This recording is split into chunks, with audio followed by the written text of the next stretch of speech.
Hello and welcome to another UMLO News Update. This is for August 2025, and we've had a lot of fun since the last update. In this episode, we're going to be talking about what happened in the past and what's happening in the future.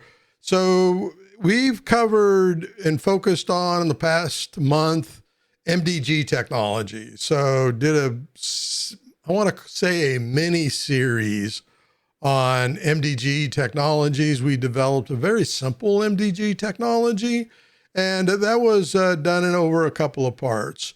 For the early adopter editions, we basically covered my first constraint, my first Sparx EA matrix specification. We covered matrix specification overlays. We covered Sparx hyperlinks to launch search. So you all learned how to do search in the channel. So we wanted to cover some of these things we've been meaning to get to for quite some time. And now I'm able to actually use them without having to explain them. I can just point to previous videos.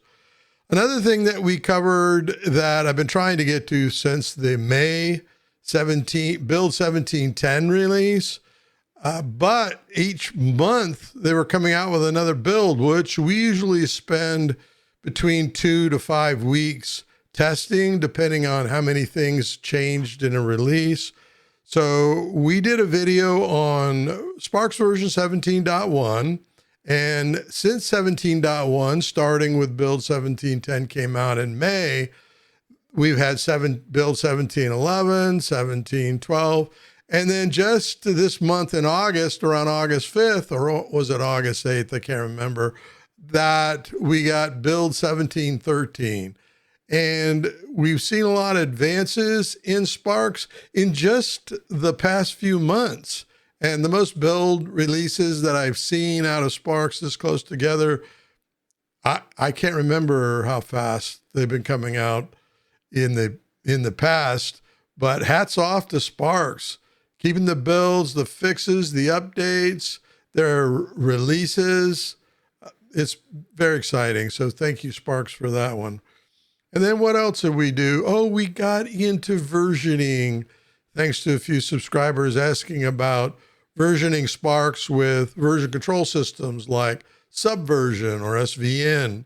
And then, of course, that led into, well, I have to talk about Git, because Git is the version control system that we use.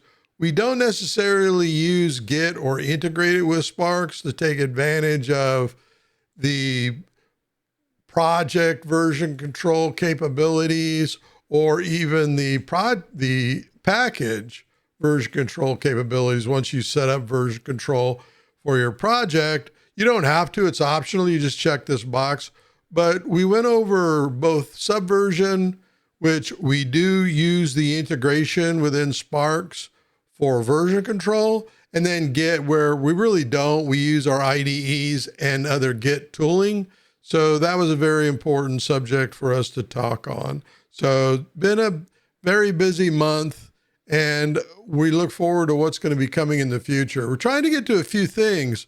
I'm going to do more on version control using version control platforms. I'm going to focus on both SVN and Git from a modeler best practice perspective, as well as administration. So we haven't done a lot on model administrators, whether we're talking about version control integration, other tool integration, but I just want to touch on model administration and some best practices that need to take place there as well. And then we're going to get into and talk more about best practices. And when I say best practices, I almost want to say my practices. They're not necessarily best, but every time we do a project, we go through causal analysis and we look for process improvement, and then we make changes. And that should happen on a very regular basis. So we're going to be getting into that. And then I have to get into other modeling tools. I really want to get into Plant UML first, and then we're going to do Draw.io, and then maybe we'll work on some other tools that we use across our shops, Visual Paradigm, we really don't use Magic Draw. I haven't used Magic Draw in a decade, but I probably want to talk about all the various modeling tools that we may run into. So that's what we got going in August, and the news update, what we've done in the past, what we plan on doing in the future before September update. I wanted to get this news update out on the 15th of each month, but I haven't been able to do it because we've been busy releasing other content and of course doing our day jobs. So we'll get that out as soon as we can. I want to show off the build 1713 and the integration with ChatGPT. I've done videos on creating your scripts, your script automation, and creating SQL using ChatGPT.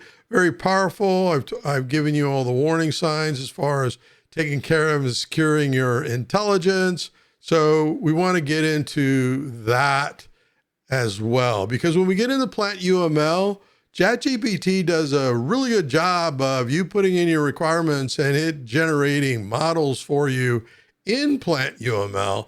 And then you can bring those models into Plant, you can edit them there, and then you can export them. You can share them across other modelers and models that are OMG compliant via XML metadata interchange, XMI.